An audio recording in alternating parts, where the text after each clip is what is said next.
show commencing in about 40 minutes. Who's ready? Jake Voorhees is ready.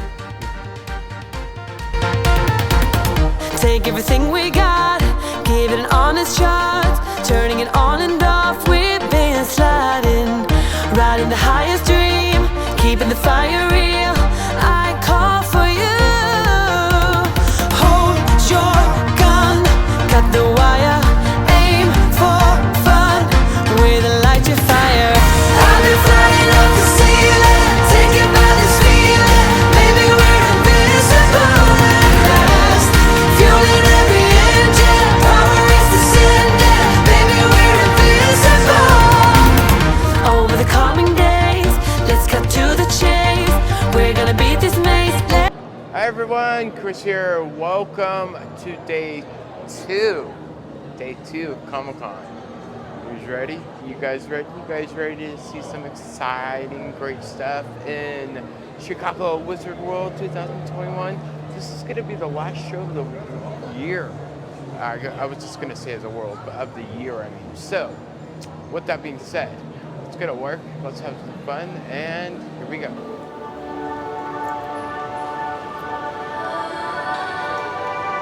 We are on a roll. Guess I never really had the chance to speak my mind. Never thought you would hear it. Oh, and if you run, baby, I will follow every time. I show you what I'm feeling.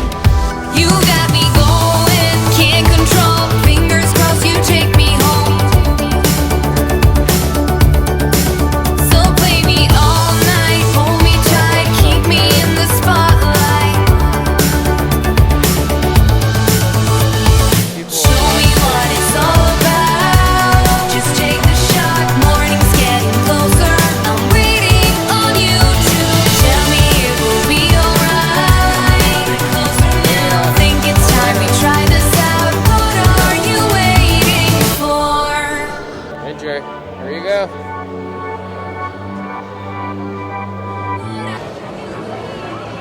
So keep me moving to the beat. You going in here, kid? A tattoo done, custom made. It's pretty cool. And if you want, baby, I could be the only one. It's a new thing at Comic-Con they started doing this year, and last year too. Interesting. Now, being here at Comic-Con, guys, you have to be masked up for this year. I don't know about next year, but right now, a lot is still happening with the pandemic. The virus has not gone away, so overall, when you come to Comic-Con, you kind of have to wear a mask. It's required. Let me preface this by saying, I'm not fully educated on the reasons why they are threatening to strike or say that they will strike, because I haven't been following it very closely. I know that at a macro level, it has to do with basic working conditions and long hours, and we had a day on Arrow where our call time was somewhere between 8 o'clock and 10 o'clock in the morning on Monday, Tuesday, Wednesday, and Thursday. And then, so we wrap at 9 o'clock on Thursday evening, which means that, per union rules, and I think that this is very, very reasonable, we're back 12 hours later, so we have a 9 o'clock call time the next day. Now, the thing that people might not know is that, we wrap at 9 o'clock, okay, I peel off my green leather pants, hop in the car, and I'm out of there. Crew wraps at 9 o'clock, and if you're part of the camera department, let's say, well, you have to take the camera to the camera truck, you have to disassemble the camera, you might be going to a location the next day, so you have to make sure that all the equipment, which is the millions of dollars worth of equipment, is packed up in the truck, and then the transport department might have to take it to a location, or they might be moving it the next day, but a crew member is not getting to sleep at 9:30 at night. They're probably not leaving until about 10:15, and maybe they live far away, so maybe they're going to bed at 12, and then they have to be there for prep the next day. So realistically, that 12 hours that you see on paper, it's not 12 hours at all. Could be 6, could be 8, could be 4. And I remember us shooting that week, early calls Monday, Tuesday, Wednesday, Thursday, and then Friday was all night exteriors, and the call was like 4:30 in the afternoon. And everyone's really bummed out, because that means that we're gonna wrap at 6 a.m. on Saturday morning, and then come back to work at 8 o'clock on Monday. And the things that they put in place for actors, which acting's not easy, but it's not hard either. I'm tired at the end of the day because every time they yell action, adrenaline surges, right? And that tires you out. That's a real thing. But I'm certainly not lugging around equipment. I'm certainly not working crew hours. And they protect my turnaround, but they don't really do the same thing for the crew. So I said to our production manager, why do we have a 4 o'clock call? Well, it's all night exteriors. Well, move a couple of the scenes inside. Well, funny. Not funny at all. And I remember I said this on a Monday, and Wednesday rolled around, and the call hadn't changed. And I said, guys, I'm serious. Move some of the scenes inside. Make the call 11, have everyone out by 1. And people bitched and they moaned, and then they did it. And everyone on the crew came up and thanked me, and when we wrapped at like 12 o'clock that night, because we got out early, everyone was extremely thankful. But the reason that we had that 4 o'clock call, and the reason that we do our Fraturdays and all that stuff, again, it was that same intellectually lazy answer. It's because that's how we've always done it. Well, okay, great, work smarter. And I just think, in general, I'm a big proponent of don't be penny wise and pound foolish. You know, don't work 14 hours just because at a certain point you get a diminishing return. Protect your workers. Make them want to work with you and for you. And I think that anything that we do in that arena is all positive. You might be worried that, well, if we don't have the same number of hours, how are we going to get things done this way? I've been on set plenty of times where we work 12 hours just for the sake of working 12 hours because the director is afraid if they don't do 12 hours, they won't get invited back because if the producers don't get the stuff that they like, they'll go, well, you had more time, why didn't you do this? There's a way to work a smarter system where, believe me, I think that the overall productivity will go up. That was long-winded. Necessary.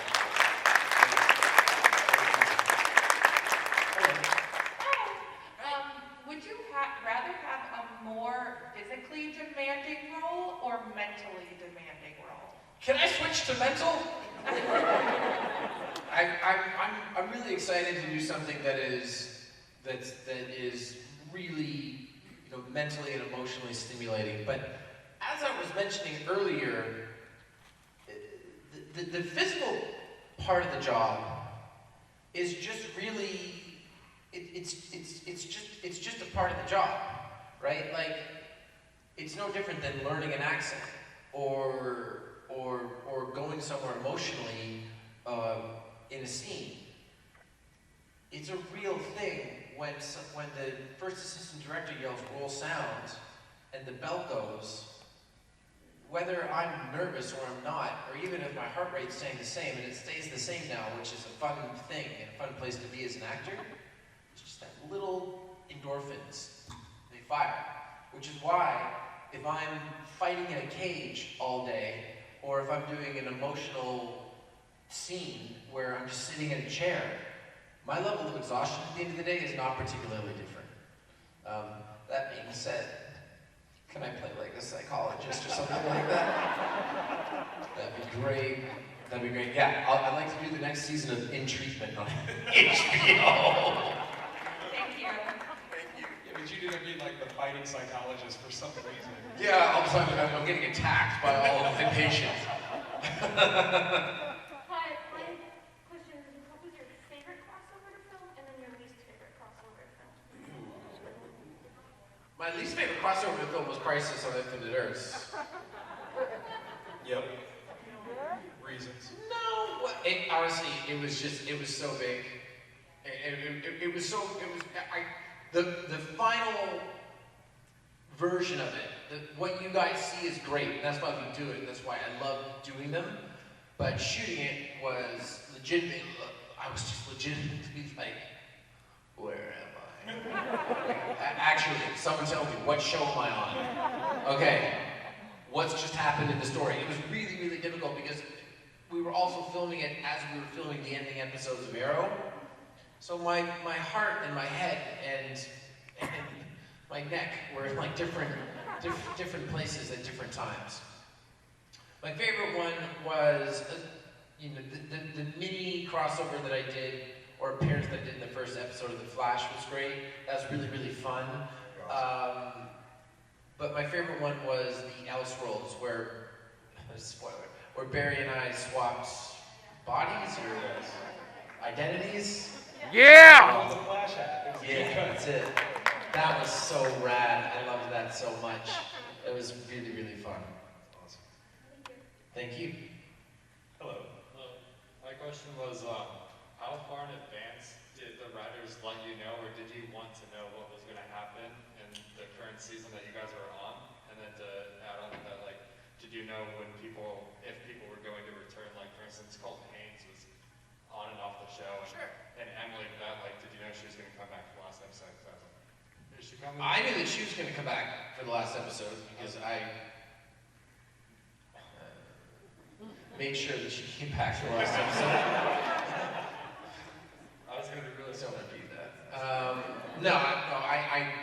We were not going to end the show without her. So, come hell or high water, and I'm talking about forcing her. I'm talking about like just making sure that was going to happen and helping or playing a small part in putting the mechanisms in place in order for that to happen.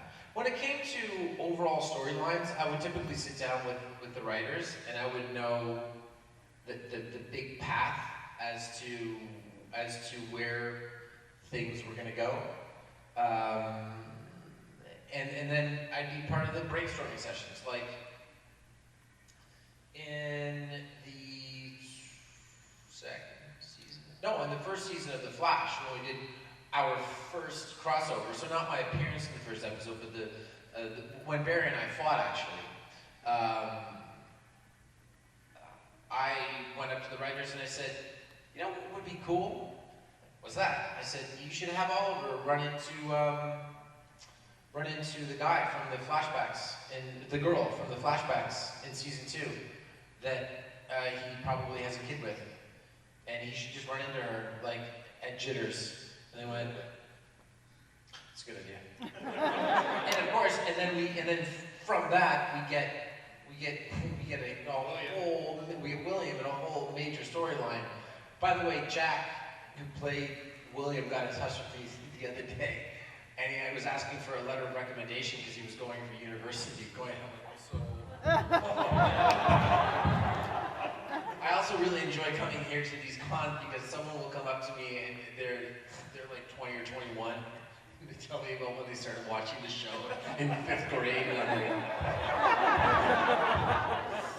so anyway, thank you. I love that it sounds like the origin of Jack's writing stories happened on Arrow. Could be. Yeah. Could be. Hello. Hi. Hi. My question was, how often do you keep in contact with the old cast? Is there any conversations where they're like, oh, hey, Well, I picked Katie up and held her upside down this morning. That was exciting. We do our best to stay in touch. I spoke with David Ramsey a little bit ago. I mean, he's so busy up in Vancouver. I'm excited to work with him again, but I would love to work with him when he's behind the camera. Such a wonderful director. My wife, I'm going to put it on my Instagram, she created an episode of Survivor called Survivor of Mel Island with me, her, and our kiddo. And I got a text from Greg Gustin last night going, hey man, not really on social media, but my wife showed me the Survivor episode and I need episode 2 ASAP. thank you. So you stay in touch with people, but we're all doing our different things. Thanks, man. Awesome. Thank you. Hey, Steven. Hey. You mentioned earlier about having Punk on on heels and on set. His comeback has been awesome in AEW. When you were working with him, did you get a sense of his passion for wrestling? And did you have any inkling at the time that he was thinking about or considering? Yeah, I did. He kayfabed me. He kayfabed, like he wouldn't tell me. He didn't get into it at all. So if anyone asks, the reason that CM Punk came back to wrestling is because I told him to. There you go. Big facts. And by the way, I did. We went to dinner at Alexander Ludwig's house. He had his family in town, so he and his wife Lauren and their family were in town, and Phil was in town. We were shooting the finale, and I'm like, hey, we're going for a cast dinner, and couldn't do anything else. We couldn't go hang out with other people. We weren't allowed. And so, but I brought him, and I just said, like, are you thinking of coming back? And my thought at the time was, my suggestion to him, because I had no idea that he wanted to come back for an actual run and work with younger talent, and you know, really just, you know, take another couple of years or whatever his plan is. And I thought to me that the big money match would be like him versus Hunter at WrestleMania or something like that, like a big one-off payday type of match. That's what I was pushing. So I was wrong. Thank you. Thank you. So we're getting tight on time. Can we do rapid fire to make sure we get through everybody? 100%. All right. Yes. Start here. Okay, my question is, have you ever stolen anything from set? It's not stealing when it's his show. What are you talking about? It is stealing, and yes. Yeah. I took the bow from the pilot.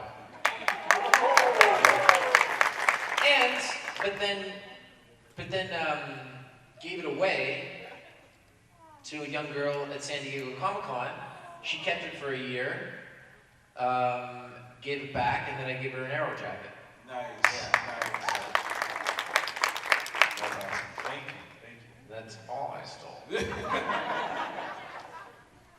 Alright, sorry, this might show my ignorance a little bit here, but I'm assuming that most of your acting career, you got a chance to work on sets with like props and things of that nature. But I'm assuming you've also had time to do things with just like only green screen, for example. And if you have, like, how much different would you feel the experiences between having the ability to work on set and like see various items and things to point out versus having to be with a green screen and maybe like trying to imagine everything? I mean, it's a great question. It's not the best rapid fire question. I don't know. I always think that there's to really do, when you really do things, right? Like, for example, like a guy that I'd really like to work with is Christopher Nolan, because when he does his movies, I mean, obviously certain things in like Tenet, you know, were visual effects, but even then, he's always like Dunkirk, for example, right? He's always trying to just get the real thing and get it photographed. I think that's always cooler. Then again, if you're gonna lean into the green screen, really lean into it and get the actors too, and that can be fun as well. I prefer the former though. Well said. Well said. Hello. Hi. I was wondering what got you into acting. Well, I wanted to do it coming out of high school, so I did it for a little bit, and it sort of struggled, sort of didn't, and then when I was 28 and a half, it was my half birthday, actually, which I don't celebrate a half birthday, but it was my half birthday. I just had one of those moments in life where you take stock of things that really make you happy, and sometimes that happens for people. You know, when they're 8 years old, someone decides, I want to do this. I want to be amazing at this. I never really knew what I wanted to do until I was in my late 20s, and I wasn't seeking professional fulfillment. I was more exploring what made me happy.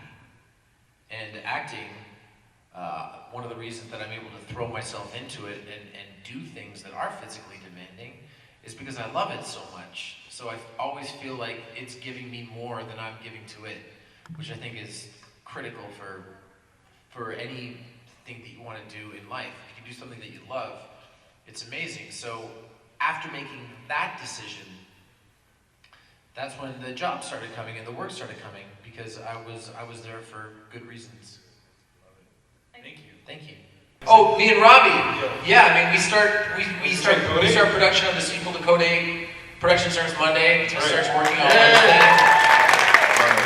I'm really excited. We made that first movie for like $6 million, and it came out great. And we have a lot more money than that for the sequel. So I just think that like the first one, you got to think of it like proof of concept, and the second one is just going to be unreal. So we're gonna do that, and then I don't know, Justice League movie or otherwise. I stopped playing the Green Arrow for the time being, but I wouldn't say that I'm done playing the Green Arrow. Oh, thank you. Sorry, we gotta make this one the last question. Okay. Hi, huge fan. Make it good. Okay, so what was the most challenging character development for you to portray in any of your Any of my jobs? It was really difficult to unpack Oliver over time because they wanted the character, especially in the early going, they wanted the character to be so withdrawn and removed and not sullen but resigned. Because when you're thinking about his objectives in the first season, it's pretty gnarly. And you know, it's challenging over time because you get to see it, right? You get to see it from 30,000 feet. I'm in there, I'm in the weeds.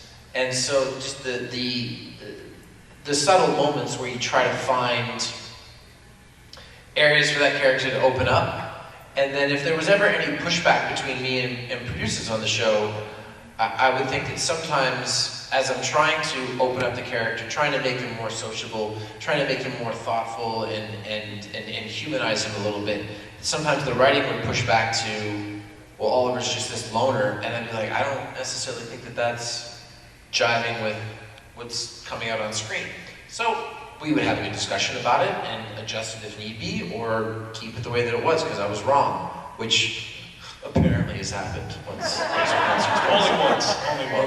Only once. It was a Thursday and it was dark. But yeah, Oliver, I'd say. And so, good luck to your Chicago Sky tomorrow evening.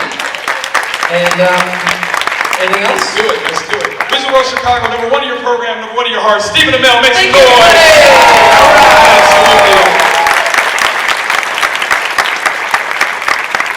Absolutely. He's always like Dunkirk, for example, right? He's always trying to just get the real thing and get it photographed.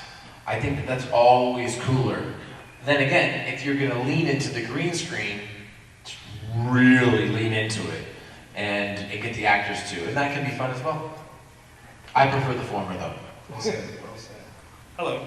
Hi, I was wondering what got you into acting. Well, I wanted to do it coming out of high school, so I did it for a little bit, and it sort of struggled, sort of didn't, and then when I was 28 and a half, it was my half birthday, actually, which I don't celebrate a half birthday, but it was my half birthday. I just had one of those moments in life where you take stock of things that really make you happy, and sometimes that happens for people. You know, when they're 8 years old, someone decides, I want to do this, I want to be amazing at this. I never really knew what I wanted to do until I was in my late 20s, and I wasn't seeking professional fulfillment, I was more exploring what made me happy. And acting, one of the reasons that I'm able to throw myself into it and do things that are physically demanding is because I love it so much. So I always feel like it's giving me more than I'm giving to it, which I think is critical for anything that you want to do in life. If you can do something that you love, it's amazing. So after making that decision, that's when the job started coming and the work started coming, because I was there for good reasons. Thank you. Thank you. Hello. Hi, being a big fan of The Flash, you know, I like what you grant do behind the scenes of like dancing. Now, who starts the dance moves whenever you guys start to dance? What? As opposed to fighting, we'll call it dancing because there's kids in the audience. Sure. Dancing as in just dancing on set and stuff behind the scenes. Oh! I don't dance. No, I mean, who's it? I don't know. It's usually John Barrowman usually starts the dancing. Thanks, man. Yeah, thank you. Are you and your brother Robbie going to work together on another project? And if you were asked to do the Green Arrow character, the Justice League movie, would you do it? What was the first question? You and your brother Robbie. Oh, me and Robbie. Yeah, I mean, we start production on the sequel to Code 8. Production starts Monday. It starts working on Wednesday.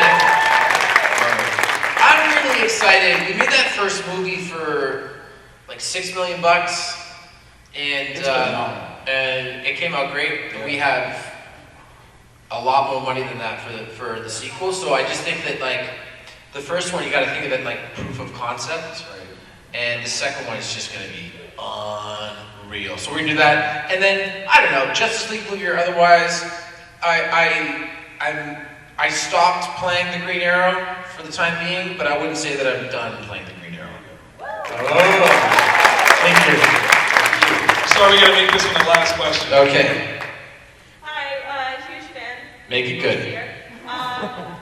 Okay, so what was the most challenging character development for you to portray in any of your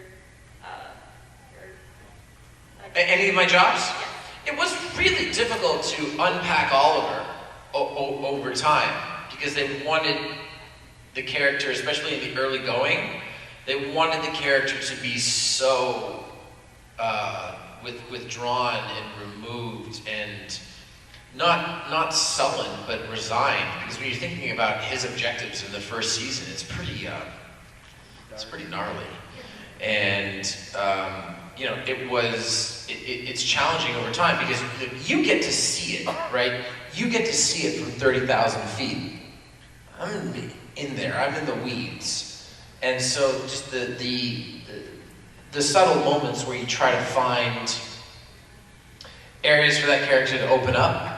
And then if there was ever any pushback between me and producers on the show, I would think that sometimes as I'm trying to open up the character, trying to make him more sociable, trying to make him more thoughtful and humanize him a little bit, sometimes the writing would push back to, well, Oliver's just this loner, and I'd be like, I don't necessarily think that that's jiving with what's coming out on screen. So we would have a good discussion about it and adjust it if need be, or keep it the way that it was because I was wrong, which apparently has happened once. Only once. It was a Thursday and it was dark. But yeah, Oliver, I'd say. And so, good luck to your Chicago Sky tomorrow evening. And anything else? Let's do it. Wizard World Chicago, #1 of your program, #1 of your heart. Stephen Amell, make some noise. We would love to listen to your questions. Right. Hey guys. Really quickly, just the two of us. We have to take a selfie together. Sorry. Important business. Did you get it? Yeah. Yes. Hi guys. What's up, everyone? Well, welcome. So excited to have you guys back. Do you know this is the last Wizard World Chicago? I did not The last Wizard World show. No way. Yes. Are they closing it because we're here? They're like, no. They're like, it's over. Sorry. They ruined it for us. No, and we're super pumped that you came. I know there's a lot going on and a lot of precautions being taken, but it's really cool that you guys were able to come out and join your awesome fans. So thank you for coming. Thank you. Thanks for coming out. Yeah, thank you guys. So before we turn to audience questions, I have some questions of my own that I have to ask you, Colton, about Teen Wolf. Oh my god. The movie. What is, it's crazy. Can I be in it? Yes, please. I'm sure, yeah. Great. Just as long as I can be in wonder it with what you. you'd play. Like, whoa, I can hear my voice over there. I'm sure you could play one of those kitsunes or something. I don't know. There's all these creatures in the show now, so. I haven't seen that, I'm sorry. I haven't either. Oh, okay. I think she would be an excellent kitsune. There's a lot of sword work there. Was Holland? Can I she play a a wolf? banshee? Holland You was could a be a wolf. banshee, yeah. Okay, do you have to be a teenager? Not a teenager. Apparently not anymore. I mean, they're all grown. So. Yeah, I think now we're not in school. We won't be, but I don't know. So. Is there a movie? Yeah, we got enough. It's gonna be Paramount Plus. I found out. I didn't even know this. Yeah. I thought you were kidding. I was like, oh, that's awkward question. Maybe I have to come over here and save you. And so basically. That's amazing. Congratulations. Thank you. I'm very excited. I'm I found so out. happy for you. Thank you. Okay, now I'm serious. Can I play a wolf? Yeah. Can you I'm pitch gonna me tell to them. them? Yeah. Okay, great. I'm telling you. Everything that now, like, thank you, whoever asked that question or Yeah, I brought think us to that. I It's think got me a that- job. Hopefully. Oh. Go ahead and invite Katie and put her in the movie. I think that would be awesome. And do you know, like, are you able to say, like, are you coming back for the movie? I know they have offers out to all of us, and I know they're working on contracts now. But I found out Holland was at my house doing laundry, because she does that every other weekend. Does. And she's like, is that guy walking by the house? That looks like Jeff Davis, who's the creator. And I was like, why the fuck is Jeff in my neighborhood? It was him, and I was like, what are you doing here? He's like, I live down the street. Oh, also, we're doing a movie. It's going to be announced next week. And I was like, what? So that's how I found out. That's the universe. That is such a fun way to find out. Like, not any of the technology readily available. Well, I Just gonna believed- wander over. I believe the rumor. There was a rumor going around. There was like a fake trailer. And I was like, they're doing this without me, but that was fake. So. But maybe you, like, manifested it. Can you I'm very manifest positive. like a spin-off of Jackson with Katie in some capacity? We would like to see that also on Paramount Plus. Play like brother and sister, I'm sure. Yes. Katie and I, fun fact, Katie and I met on Melrose Place. Yes, I we played just a met. drug-addicted young Hollywood star.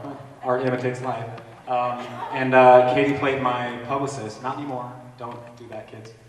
Yeah. So that's how we first met. And then we got to do Arrow. We were blessed or graced with your presence. It's lovely. Thank you. Thank you. Family.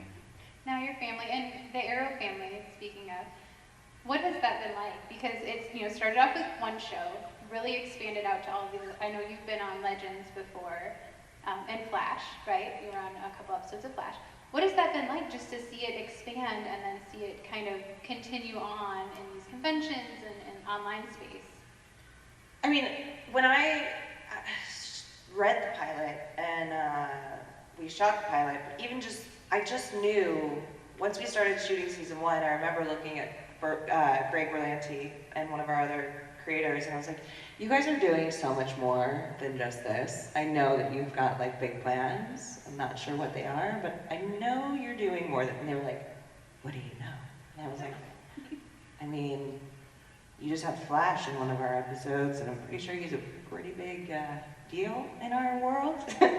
Anyways, I'm not surprised. I'm so just honestly grateful to have gotten a chance to be a part of something that's had such a great impact on other people, and you know, it's cool to see. And then I met some, you know, really amazing actors and people on the crew. And who were they? Colton being one of them. And then to wake up almost, you know, 10 months of the year and to see people every single morning and to be at work with them to create something that was so, just like so much fun and well done. And it was just like, I don't know, just, we have a family that I'm just, again, very, very, I have a lot of gratitude for it. And yeah, what about you? What's it been like for you? I was supposed to just be in 3 episodes, I think, and Greg called me and was like, hey, would you do this? And I was like, yeah. So, actually, so it was between me and Grant for Roy Harper, and then it was between me and Grant for the role he got on Glee. So it was funny because we had been around each other a lot, and then when we met, he was also my neighbor, and we just hit it off. And like Katie said, Katie was also my neighbor too for a while, and we just kind of met and hit it off and had this little family. And yeah, we were just shooting in the clouds for like 10 months out of the year. But we were just really close, and you know, it's nice to get to come to these to see our Arrow family again. And yeah, it was just so much fun. It feels like it was 10 years ago. That's crazy that it was 10. Time means nothing anymore, so what is time? But yeah, It that's doesn't exist. We've been in the house for like years now, 2 years or something. Yeah, are you a hermit now, especially? Oh, I was already a hermit. Yeah, I know, so was I. I Now- was like, oh, thank God. Also, it was kind of an excuse for a little bit to the family. Now I'm like, no, I'd like to live how I did. I'm still in lockdown. Yeah, when I I'm make up home. excuses and Yep. don't want to Yep. do anything. 2 years. So- It's It been was 2 a years blissful now. year to not have to cancel plans, I have to say, as a fellow hermit on the stage. Yeah, I was like, all jokes aside, it was a crazy time and a hard time. And I want to ask you, as people who were stuck at home found a lot of things to watch and stream, and I'm sure new Arrow fans were just discovering the show. What did you guys watch? I actually wrote a pilot. I got the rights to this book franchise, and the authors asked me to write the last 3 books along with him. So I wrote a pilot. Stay tuned, but it's ways away. I feel like right now I wrote something that ended up being dark but cathartic, I guess. I know what it's about. And I think right now we need a lot of laughing and loving and smiling in the world, before we go back maybe and are down or, interested in being able to watch something that's not as dark right now, I think is good because we've been, in lockdown. So I was writing to answer your question. That's what I did. That's awesome. Doing the same. I sold a show. We're finding out so many things right now. Oh no. That's awesome. It's a long story. What show? It's in limbo now, but it was fun to be a part of the process. It was for Peacock, which is NBC's streaming service. And then, I did that and then sold a different one and then been working on something. I almost gave that away. Tell us. Tell us the thing. Something's coming out next year, and my God, let me tell you, being stuck at home and just living in kind of your past situations and trying to put it into something is very stressful. But I'm loving the camera work right now.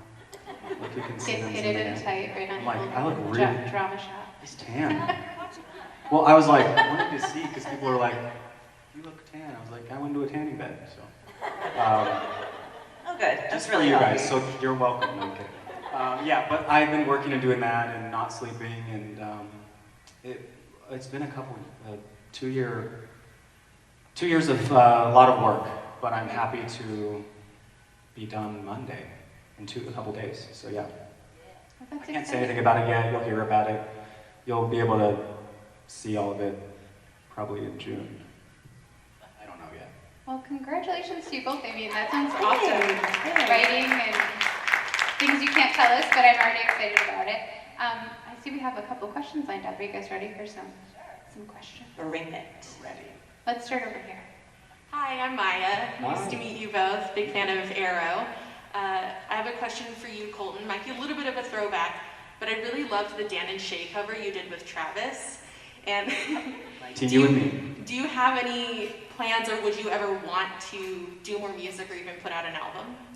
Oh God, I gotta give it to artists who, whether they're megastars or indie artists, that life is so. I'm a pretty open book, as some of you might know, but having to live like that and put that into your music and then having to constantly shop that around and stuff, that'd be stressful. But I'd be open to it if it was. Well, funny, when I left Arrow, I moved to Nashville. I don't actually talk about this a lot. I moved to Nashville because I got a publishing deal with one of the big publishing companies because I legitimately thought I was gonna go be a country music, I was gonna go write music, and then I realized that I would have to try to be a country star. Could you imagine? Yes, I can. What, you had a Christmas album. Oh, I had a Christmas song. That's right, I heard it was a over joke. the pandemic, I think. Don't stream it. Don't stream it. It was a joke, and then it went number one in 12 countries, and I was like, Oh my gosh, during the pandemic, I'm at home, I remember this, and I was like- it just started, and I was like, shut the... I was like, I do not want to do this. Did they text you? I think this was like a couple years ago. I think this was early on in the pandemic. I think that's when you saw it, but it came out like before. Oh, okay. You guys should get it. So, long story short, It's so good. don't get it. It's a hard thing to do, and also It's so good. It's really good. well, like I'll be the lone like gay country star and like shop around my gay music. No, like I can't do that. So I Why? would love to I do would love it. for you to be a singer. Oh my gosh, can you? No, Yeah. thank you. Oh my gosh, I'm totally taking, can I be your manager? Actually, I'm seeing all of this stuff. No, I would want to do like I'd want to be a K-pop star, but like I can't do that. Why? Because I'm not Korean. Yes, So I wish I was, but yeah, I'm not. Hey. But yeah, I'd love to do that in movies or film or things like that. But I don't think people that do movies or film know that I like to do those things. So now I'm they seeing do. a whole new career in our future. So That's right, Colton, the pop star. I mean, if you You guys were want just to, in the Industry Baby video. that was For what? crazy. Can you expand on that? I was Like, in the Lil Nas X video, the one that just came out. I don't know how. I'm learning so much. This is like, let's download Katie on Colton. Clearly, Going she over my doesn't know him. resume, I'm like, so I did this last night. It was fun. It was random. Okay. Super cool. I'm totally stepping over your question, but yeah, I would love to do it if it's not like going to be a full-time artist. So, Awesome. Thanks. Nice to meet you again. thank you. Thank you. Sorry, we're like throwing 5 things on that question. It's variety. I mean, we've all been stuck at home. Can give more answers than needed. I think that's totally okay. Do you have a question? Yes, hi. I have a question for Katie. What it was like transitioning from Laurel from Earth 1 than transitioning to Laurel from Earth 2 because they're so different? Oh. Well, it was really actually quite easy for me because I was really upset that they killed me off. And I just sort of was like, you know what? Look, Laurel, as much as I love her, she cried a lot. And I had a lot of emotions all the time, which is fine. And then, you know, I loved her journey. I think it was great, and I love that they wrote for me. But, yeah, take my, sorry. Just need to readjust, and this chair's a little wobbly. But in terms of, from like a character standpoint, and approaching the character, I felt like, first of all, I was also like, I was going to the Flash, and tonally, obviously, the Flash is lighter than Arrow, so I was like, oh, I think what it can do is just actually, I want to flip this on its head and play against the dialogue and have fun with it.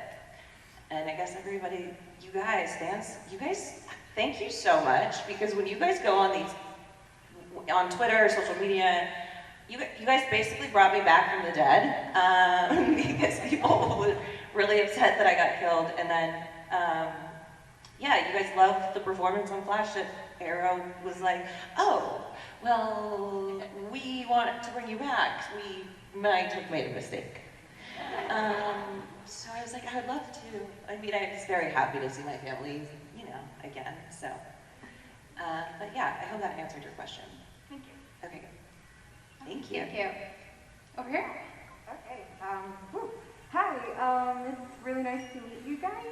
My name is Constanza. I came all the way from Chile, so. Oh wow! Welcome. Pretty far. Thank you. First of all, I just want to say congrats with all these amazing projects that I had no idea that you were doing, to be honest. And right, and congrats. You know, I myself am a writer, so I know that writing is something that just pours out of your soul, so that's such an awesome process, and congrats for that. Thank you. I can't wait to read it. And I just wanted to say that I really appreciate your work. I pretty much survived the whole pandemic watching Arrow from my house, and it really touched me. And I actually personally wanted to say specifically to Colton, I recently found out about your journey, and it really touched me, and it opened a part of me that I had not been comfortable with sharing with the world. I came out this year. Congratulations. Good for you.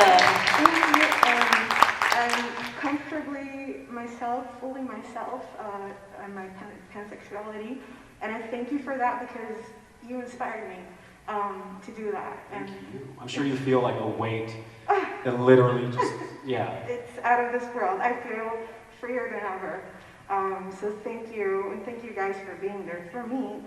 And the question that I have, actually, is, I thought about it now, for both of you actually, if you had to audition for like a musical, like both of you, or separately, or maybe together, because you like working together, what song would you like to sing, like for your audition, to just blow them away?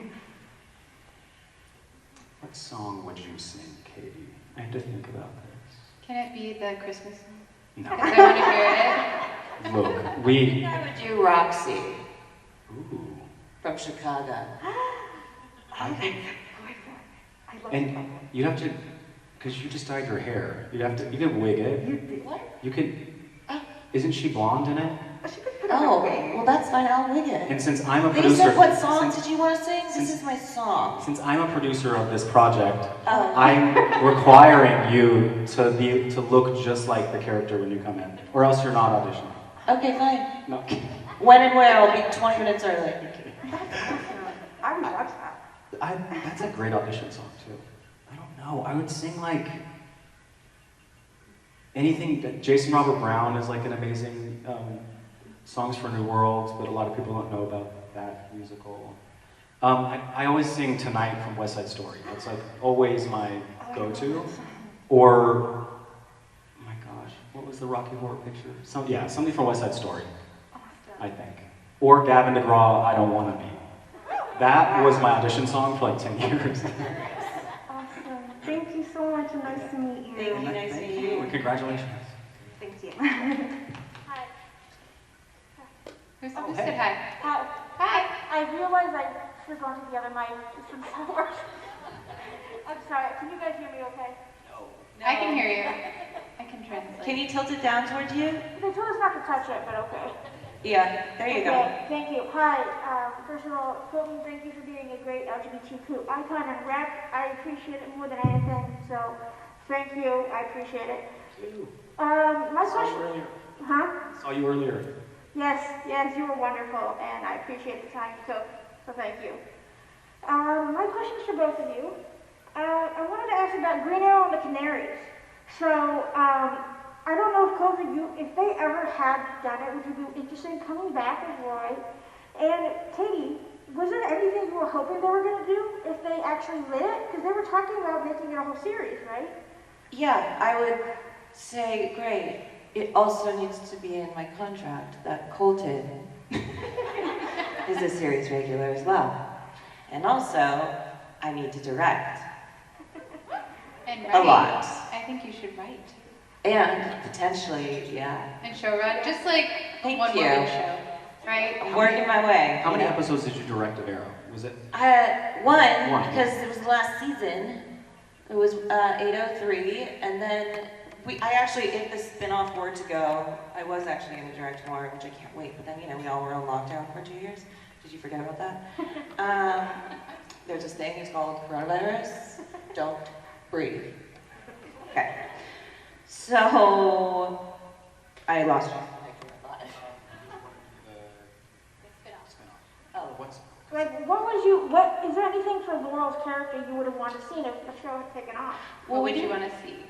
We really didn't explore much of Laurel, Earth 2, her backstory.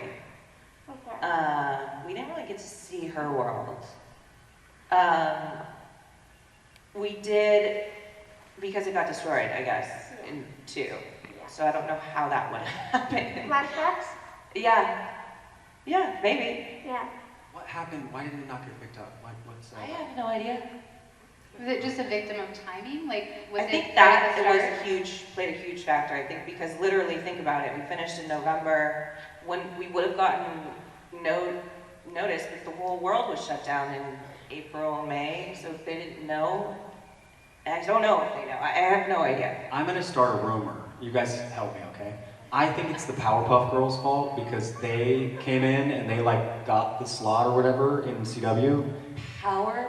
They're doing the live action. Girls? Or are they not doing it? Yeah, they were doing it. It's They're being reshooting reworked. it. I blame Yeah. the freaking Powerpuff Girls for taking. I'm gonna say that that's the reason why it didn't happen. Oh, well. So it's Doug Cameron's fault. Would you have been interested coming back as like Arsenal or anything if they had done Green Arrow and the Canaries? You've been a much older version because it's what, 20 years I think in the future? Oh, but I would have put you in some sort of machine and we would just undo that. You know that people genuinely thought that that prosthetic makeup and those like when I was supposed to look 65 years old, they thought that that's what I looked like. And then the last conventions I was at, they blew up a huge poster and next to Steven's like modeling contract photo, and I was like, are you fucking kidding me? They were like, we know he's been through a lot. Can I just say, but hold on, I have to tell you something about this. You're welcome to all of the actors who were aged, because I was shadowing the episode, one of the episodes where some of the characters had prosthetics on, and they looked, sorry to say this, not cute. You thought, so, hold on, maybe, hold on. I was shadowing, I think you were there, and I remember saying to our EP, James Bamford, I was like, hi, I know I'm shadowing you, but I just have to tell you something, like, why in the hell are you guys doing this to these poor actors? Like, it's just not cute. Like, just don't do this. Like, what are you doing? people thought that that's why, nothing against like wrinkles or like, I'm not, I'm so sorry that happened to you. Yeah, I'm not saying, I'm not ageist, but I definitely was like. No, neither am I, but like, people go through machines and stuff, it's just not, poor Juliana was like, oh my, anyway. Also, you're in the chair for how much longer? Yeah.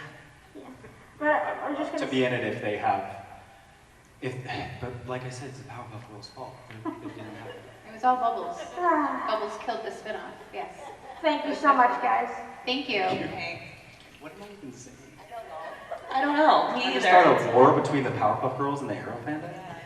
Like, everyone please start tweeting at Dove Cameron that Colton Haynes is blamed I her. actually love Dove Cameron. I don't know why I blamed her. I didn't blame like Chloe. She was in it. Yeah, she was in it.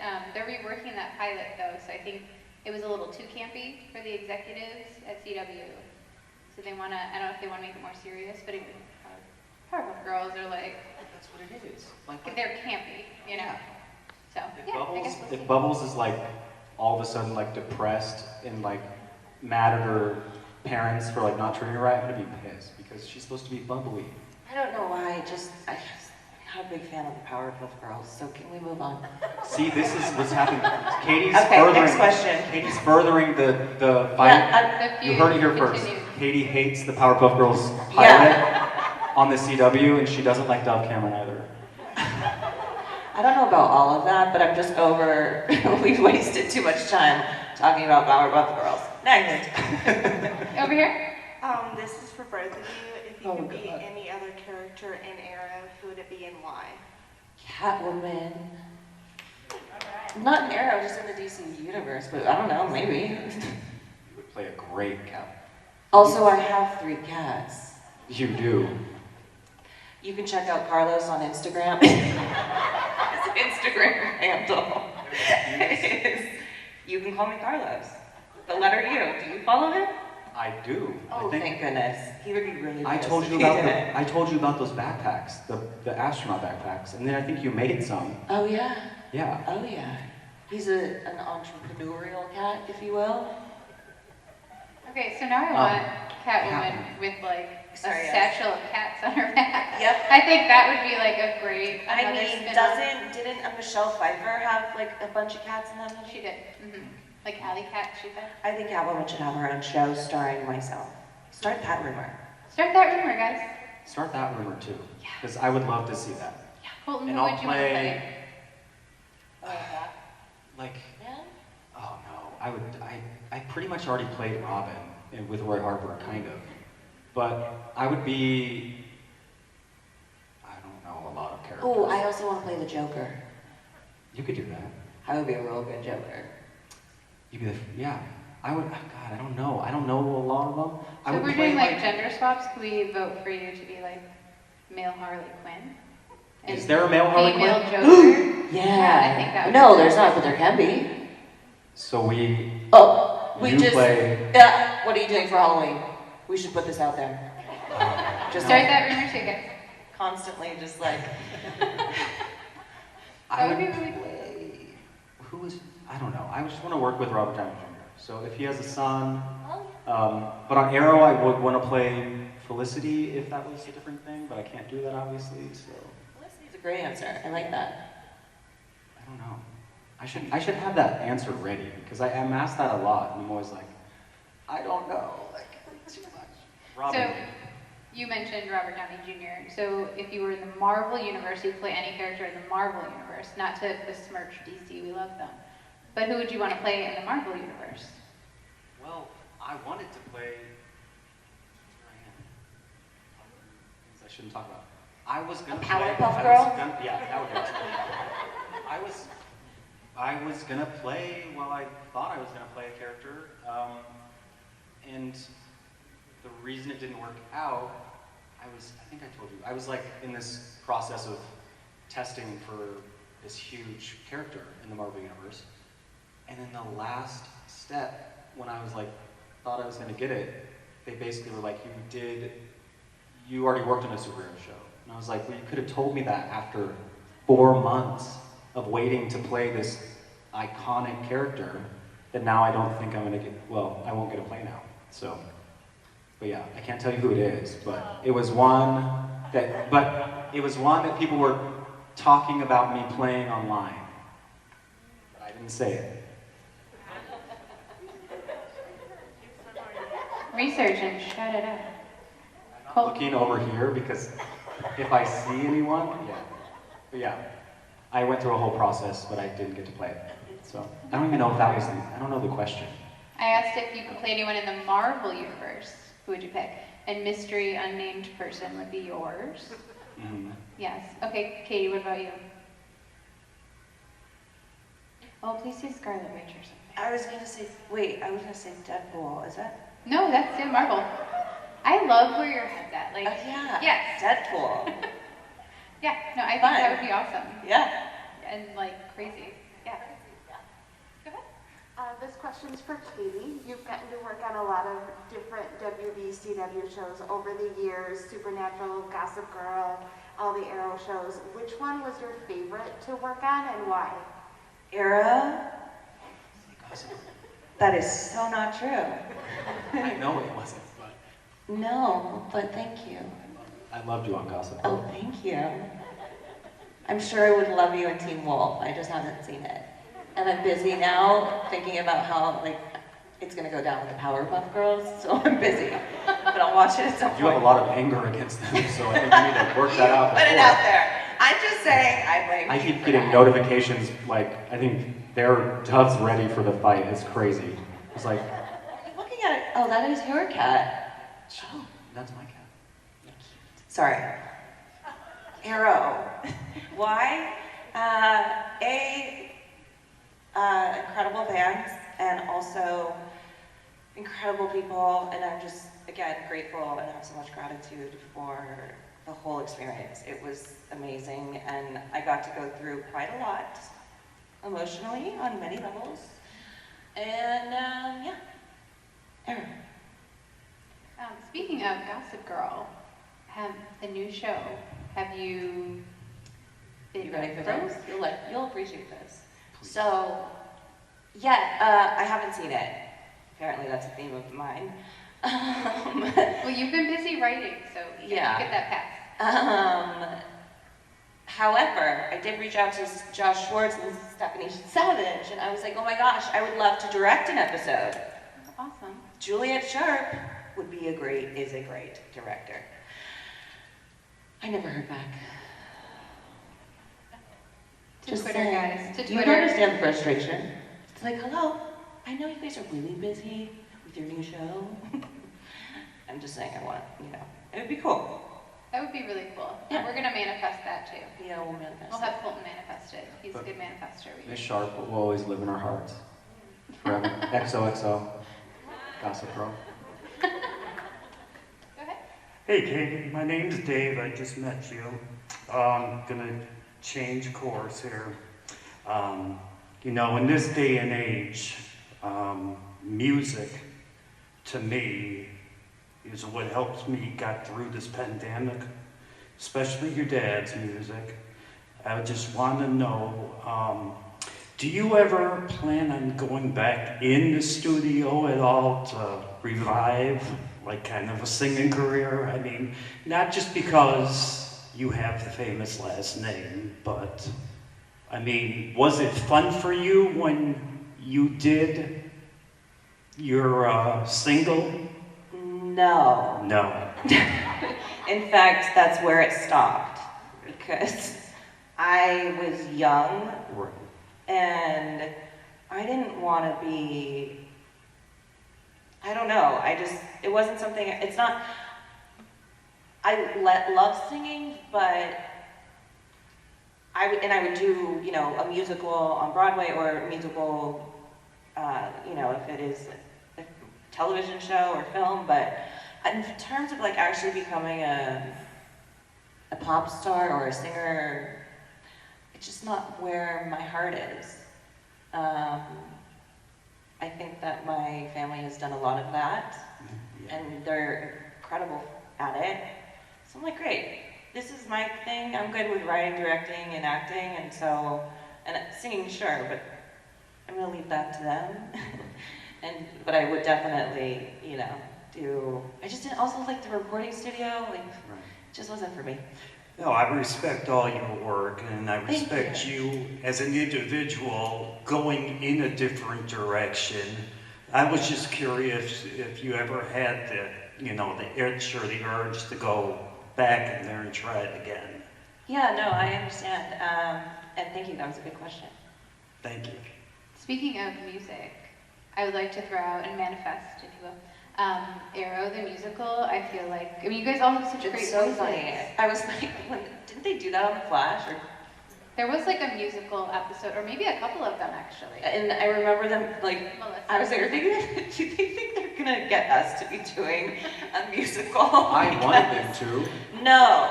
And Steven said no. I would say no. I would say write me out of this episode. I'll direct it. I'm not gonna be in it. No. Well, write me in it, because I'm not in the You and Emily, crossovers. perfect. It would be cool, but it would be weird. Like, what could you imagine? It would be really weird because it's such a darker show, versus The Flash. But Didn't Supernatural end up doing one after Yes, like 85 so seasons? good. It was so good though. They didn't do it as the characters doing like a musical. They went to because in the show there's supernatural novels. It's a whole big thing. I mean, we could be here for hours explaining, but basically they go to this school and they have written a musical, and the students are performing it as the characters Sam and Dean. It's an all-girls school, so it's all girls. It's so good. It's such a good episode. Do you guys remember the episode title? Is it a very supernatural musical? I don't know, something very metal like that, and it was so good. But yeah, I mean, that wouldn't really wouldn't work on Arrow, but I don't know. I just see Roy in an alley, spotlight hits him. He's like my huge dramatic kind of ballad. Do you In the remember? rain. Wait, hold on. I just had a flashback. Oh no! What did I do? What did I do? No, do you remember when we were outside at night? You, me, Steven, and David. And Roy comes over. When I fucking threw a fire down what are those things called between Zip line. Zip line. It was his stunt guy. And then he had to overlap the... Do you remember that? So I couldn't. It was hard sometimes to. I need work you with to certain reenact people, it. And because I laugh, because I had to play this Roy's a badass, He was and he's crying awesome. half the time because he was laughing so hard. But it's not me. I'm just not. like I play all these characters because of like my haircut and my face shape, but he's always Such like a the good bad face guy or shape. like this very, but I couldn't do this specific scene because I was laughing too hard, and basically I zipline, my stunt guy zip lines out of a building, and there's a huge explosion, and then I wish David were here right now because you're totally not. Do we make you reenact this? I don't even remember why you guys were laughing, but what was happening? What? You don't remember? You like. Oh, because Like because one foot hop into the sea. Because I couldn't get off because they wanted me to kind of zip line in, and I kept tripping because it was cold, it was wet, right? And I'm not. Yeah. So, yeah, I was just very clumsy and always trying to look cool. You It looked worked, I think. so good all of the time. You still do. So no one's complaining about that. It was just really funny to have the director he showed you. And anyways, no, sorry. It sounds like you had no fun on that set. I just want to point, like, zero fun was had. That's at the point where I would not be able to I could not do any scenes with David, or even really with you, because I would just start laughing and I couldn't do it. So I would look at, and then they had to build a runway for me because I'm short, and David and Steven are so tall. So I had to walk on a runway when I was walking next to them. And I was like, I feel great. Like, I'm like the little kid brother who's like, has to wait for them to move my runway. I'm like, right? But I looked pretty cool, right? Definitely looked cool. Runway aside. I always think you look cool. I don't think you get that. Oh, I do. I'm always I feel the love. fangirling over your outfits. I fangirl, we All right, fangirl over each other. Mutual. I think, do we have enough time for another question? People in the yellow shirts, what time is it? My clock's 10 minutes. Oh, I'm always, I think, 15 minutes fast. What time is it? Oh. We're supposed to be wrapping it up. Okay, let's do one more question over here. Yeah. We've been waiting for quite a while. You brought that story up about him climbing up that building because just after that, Roy Harper finishes that with just like riding a bicycle. Oh, is that what it was? That was the scene. Good for you. The way that you say that, I always remember it corrects me. Just like riding a bicycle. This is the scene. It took a long time. It was not like riding a bicycle. Now you remember? Is it all coming back? I remember. I would never have remembered any of that, so thank you. Did you have a question, or you're just pointing out the bicycle? Yeah. Okay, My go ahead. question was just, in the spirit of Halloween, Katie, how was it working on, did you like working on the 2010 Nightmare on Elm Street, and who are both of your guys' favorite icon when it comes to, When it comes to like Halloween, like, is it Freddy Krueger, Michael Myers? Oh, for like horror movies? Who's your favorite horror icon? Mike Myers. Mike Myers. Really. What was the other question? How was it working on Nightmare on Elm Street? It was a nightmare. Especially, you had the worst death in that. Oh yeah, I had to lie, my hair turned pink. I had to lie in a bed in corn syrup for 4.5 hours. They had to bring in someone, we shot in Chicago. They had to bring in someone from Chicago to re-dye my hair that night.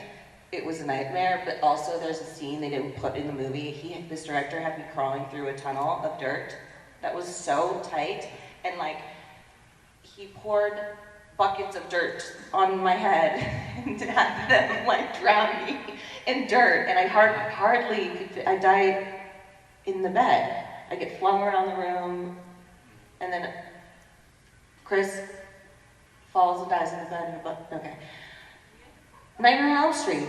Freddy Krueger. I haven't watched anything. You guys need to have like a film festival together. Just I said to him earlier, we need to catch up, but apparently you just need to share your life with me. No, we need to watch each other's stuff. Yeah, so it's sad. That's what it sounds like. Anyways. Who's your favorite horror icon? Bride of Chucky. Ooh, that's good. Jennifer Tilly, icon. Also, Jamie Lee Curtis is incredible. I think it's either out or coming out, that movie. Yeah, I love her. It might be out, right? You would know. Yeah, is it out? It's a Halloween movie, right? Yeah, it just came out yesterday. She's the sweetest, most amazing person. So yeah, but Bride of Chucky's. And I think there's a Chucky show on right now, What right? if we played Chucky and the Bride of Chucky? Yeah, do that. There's no reaction out of you guys. Yeah, it sounds like it's a bad idea. No, we turned it down. Next. They're like, you're out of time. Keep trying, kid. Can we do, real quick, can you do your rapid fire stuff? Yes. Yeah. I have a question for each of you. I love Arrow, but I have a question about two different shows that you were on. For Katie, what was the best thing about playing Ruby on Supernatural? And then for Colton, what was the best thing about playing Jackson on Teen Wolf? The best thing about playing Ruby was Jensen and Jared. Next. Jackson was, oh God, he was funny. I didn't know that I was not trying to be funny, and then I watched it back and I was like, oh, they're making fun of me. But it worked. I like it. And now I get to do it again. It's coming soon to Paramount Plus. Katie as well. Sorry, Katie Cassidy. Thank you. Thank you. And can you do your question really quick? So you don't All want right, to this is a blind react challenge for Colton. So the Blind normal react. character that you wanted to play is Iceman. Hear it. Sorry. Can you say it again? The Marvel character that you wanted to play is Iceman. We're having a connection issue. Oh, sorry. Sorry, we're out of time. So. Thank you guys so much. Thank you. Can you I'll guys put see your you hands at the together? table. Katie Cassidy and Colton Hayes. Thank you guys. Thanks.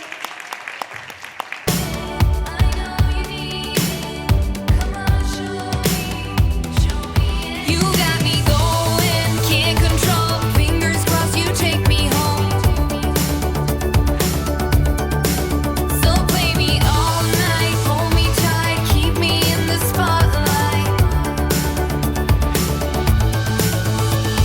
Show me what it's all about. Just take the shot. Morning's getting closer. I'm waiting on you to tell me it will be alright. We're closer now. Think it's time we try this out. What are you waiting for? What it's all about. I'm waiting on you to tell me it will be alright. We're closer now. Think it's time we try this out. What are you waiting for? Think it's time we try this out. What are you waiting for? Just take the shot. Think it's time we try this out. What are you waiting? This is Chris with Top Level Media with Wizard World as well in Chicago. How are you doing? I'm doing great, man. So happy and so blessed to be here. Right. Now, everybody wants to know what the PPP stands for and what it is. Okay.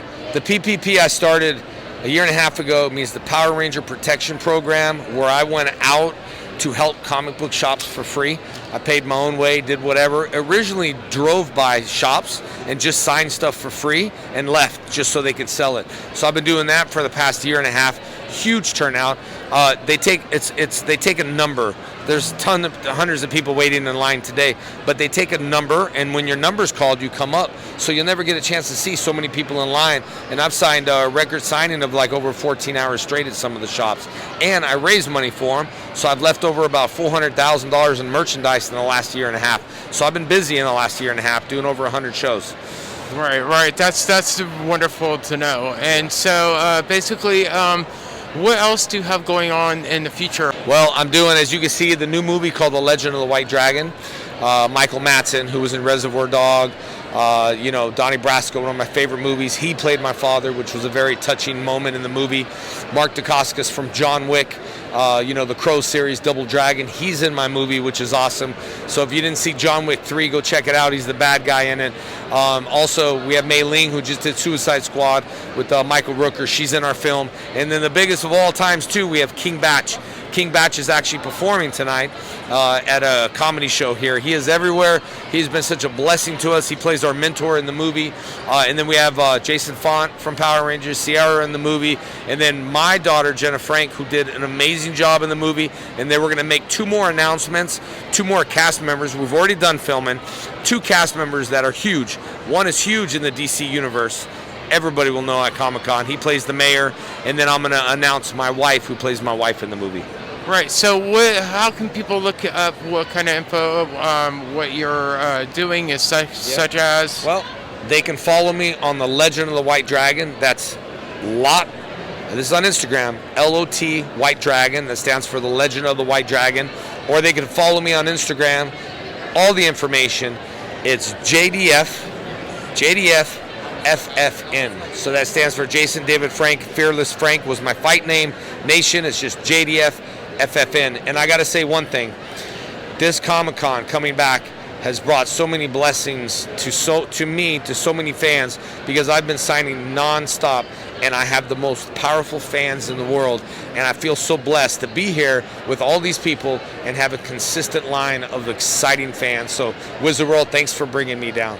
And we're so blessed for having you. Thank you very much. I appreciate it. Why, yes, I am. You also I am. Yeah. You are a theater actor. And I always say there's a great line from the movie My Favorite Year. You know the movie with Peter O'Toole? And he's this big movie star, and he's trying to do this live show, and someone says, well, come on, you do this, we need you to do it, you're an actor, aren't you? And he says, I'm not an actor, I'm a movie star. Precisely. So that's what I think of when I think of like theater actors. I'm like, no, this man is an actor. So where does that love of theater come from?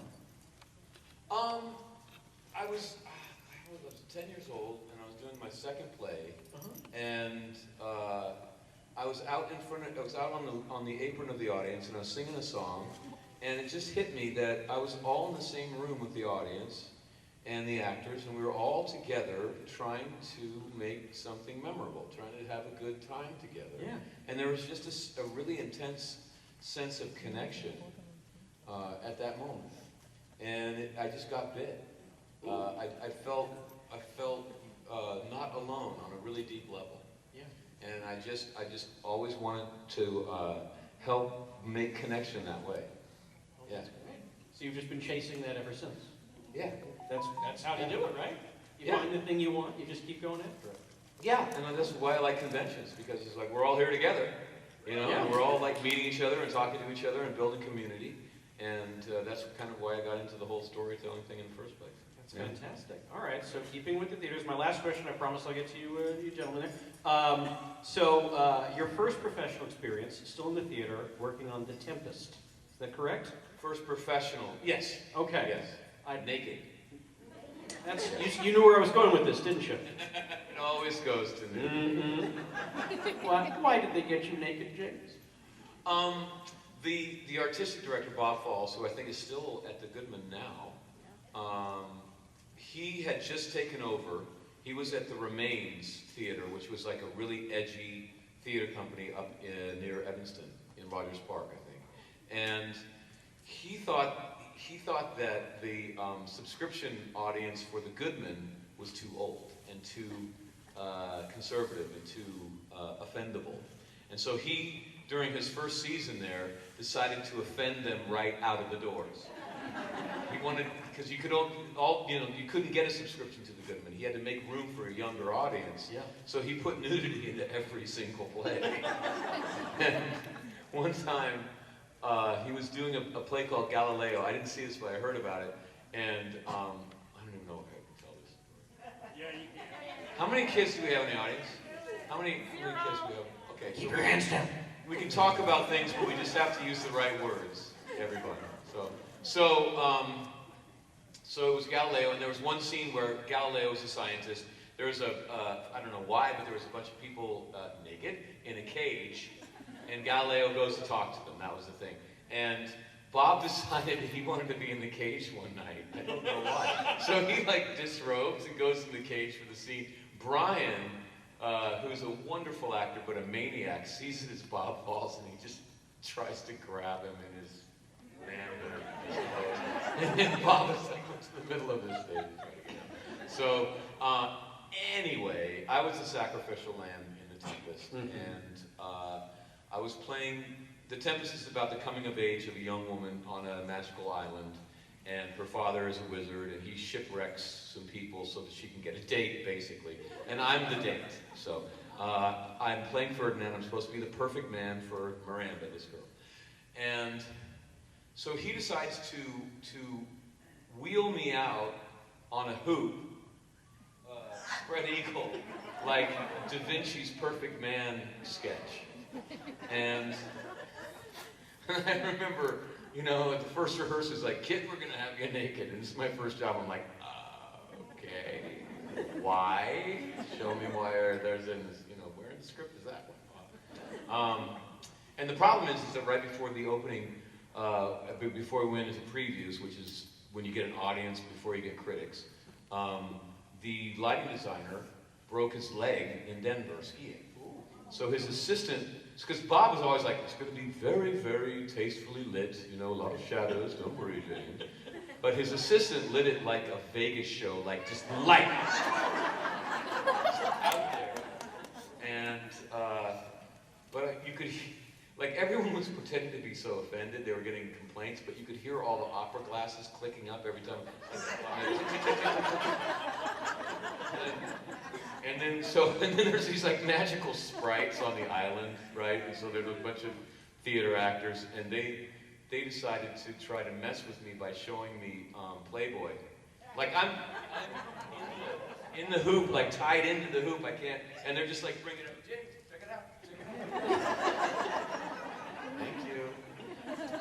Yeah, so my career survived that one. Get into acting, they said. It's glamorous, they said. Oh yeah. Yeah. Glamorous. All right. I would like to go to you. You're waiting patiently. What is your And by the way, guys, you can ask me anything. Like, apparently I'm shameless. So, really, like, if I don't want to answer it, I'll just say so. Like, no, I can't answer that question. But seriously, anything is on the table. But just remember, we got young ones. Not too young, but, you know. Anyway. What's that?